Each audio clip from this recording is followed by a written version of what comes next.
Hello YouTubers, Victorinox Fan here with another video. This is going to be take 3 for me. YouTube has been giving me a few issues trying to upload a video, and my last 2 attempts were not my best, so we're going to try this again.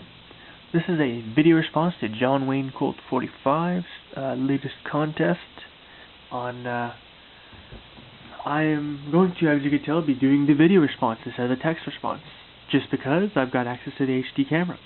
So in this response, I need to do 2 things. 1, list out my 6 favorite knives. No need for categories, well, at least fixed categories as last time, but just 6 favorite knives. And B, talk a bit about my favorite locking system. Now, I've got my 6 favorite knives lined up at what I think are most favorite. I don't want to say least favorite, but from a scale of 1 to 6. What do I love the most? From here to here. So, making this list was actually not too difficult. I was able to pick these 5 right off the top of my head. The 6th one, I was a little bit tied with another blade, and I'll get to that in a bit. So first off, small Sebenza, 21. Is anyone surprised to see this here? I think I've mentioned it before that I consider this the epitome of what I want in an EDC blade. It is small, it is compact, but it packs a good sized blade. The edge geometry and the blade geometry is good. The fit and finish is superb, and aesthetically is just very appealing to me. It's a very functional tool, but at the same time I think it looks fantastic. Christopher, you got the aesthetics down. Oh, and it's buttery smooth. Oh, and last but not least, it's got probably the best detent I have on any frame or liner lock by a mile. It's really tough. So, that's always good. And you can probably see some of the wear marks on the clip, on the handle. It's not a mint condition knife anymore. I've been carrying it and using it.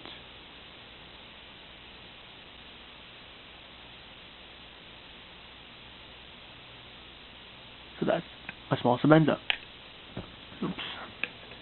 Next favorite, also pretty obvious, the Strider SNG. Now, while this is a perfect little EDC knife, locking EDC knife, this takes the cake for my big beefy folder. Like I said, it's big, it's thick bladed, thick titanium, really chunky. It's a chunky feeling knife. The ergonomics are good for light cutting, but in hard cutting, it's designed to let you know you're holding a knife. So the palm will stick here, you're squeezing up here, you'll feel the hot spot in your pinky. But it's a tough SOB. And something about, the Strider name and the way it feels when you open and close it is just so satisfying. It's so assuring. So, second choice is easily going to be my Strider SNG. Both of these brands are companies I'd like to own more knives from. Unfortunately, they're a little pricey, so that's going to have to wait for a while. Third knife is going to be real quick, because, I don't know how much more I can add on this. You guys know I like Victorinox. You guys know my name is Victorinox Fan. And, I've stated this before that I just love the little Pioneer. I'd like to own more Victorinoxes, but, I'm taking a bit of a turn in my collection. But this one, it's always reliable. Places where knives aren't necessarily accepted or might not be, kosher, I'll carry this, presuming it's legal. And it's usually a safe bet. Well built, stainless, functions, and it's 100% pure functionality. That 100% pure functionality kinda carries over to the military, which might surprise some.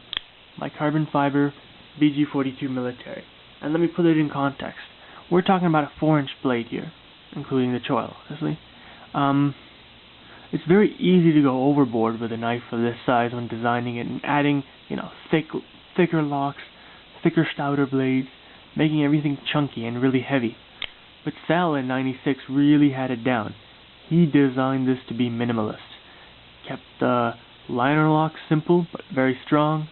The blade, while 4mm thick, tapers down to needle points, making it excellent for piercing, and the blade geometry, the full flat grind, fantastic for slicing. You guys know that I could not have a 6 favorite knives without one Spyderco here, and this one I think really symbolizes a lot of what Spyderco is about, and it's one of their flagship models. Well, not this variation, but the military itself is a flagship model, so I'm going to have to give it to my Spyderco Military as number 4.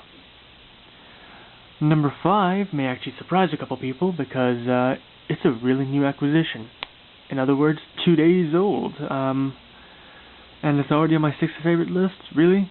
Well, I'm a person who likes variety in my knives, so I've got a lot of locking and modern folders, and I don't know, this traditional just looks beautiful. I'm carrying it the past couple days, and it's easy in the pocket, it's functional, it's everything you need and nothing you don't. The blade edge geometry, since I sharpened it, and the blade geometry itself are fantastic. This thing cuts like you wouldn't believe.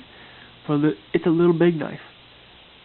I think I really love the jackknife pattern. So the clip point, the ebony wood is gorgeous, and you know what? If I can only pick 6 knives, I'm pretty sure this would be one of the 6 I'd grab. Oh, and if you haven't noticed, these are all folders, primarily because I'm mostly a folder kind of guy. I don't really own a lot of fixed blades. I do have a few nice ones, but I don't use them nearly as frequently as I do the folders, so I'm kind of keeping this to folding knives. The last one, the Emerson Horseman, is probably the one knife that I could say took me some time to choose. It was a tie between this or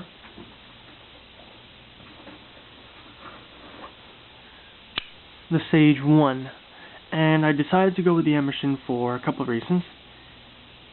A, as I mentioned, I'm a guy who likes variety, and I kind of got the Spyderco pat down here with the military. And while I love these knives both equally, you can't replicate that cool Emerson, allure with the Spyderco. It kind of needs to be the Emerson for that. B, this is easily the most balanced folder I own by a mile. It just sits here and it's there. And even though this is the heaviest of all of them, it feels very light in hand because it's perfectly balanced 50-50. And it's just so well balanced.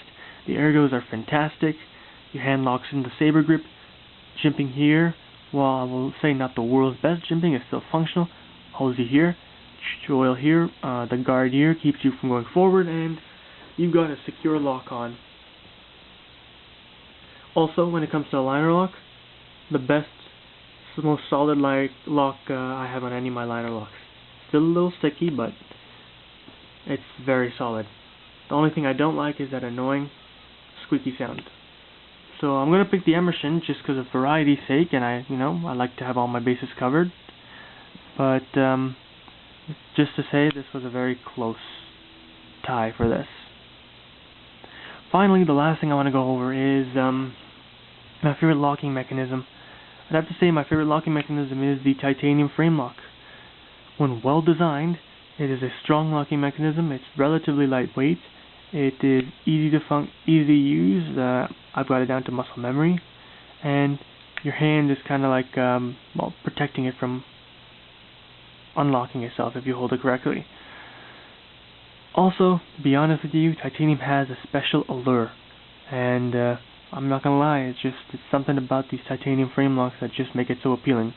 No, it's not the world's strongest lock. I'd have to say that the Triad is probably stronger than either of my frame locks. It's definitely stronger than either of the frame locks, but I just like this more. I think it's everything I need in a locking mechanism as of right now.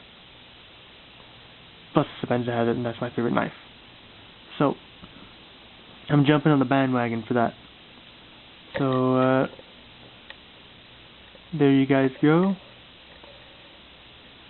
That is my 6 favorite knives and my favorite locking mechanism.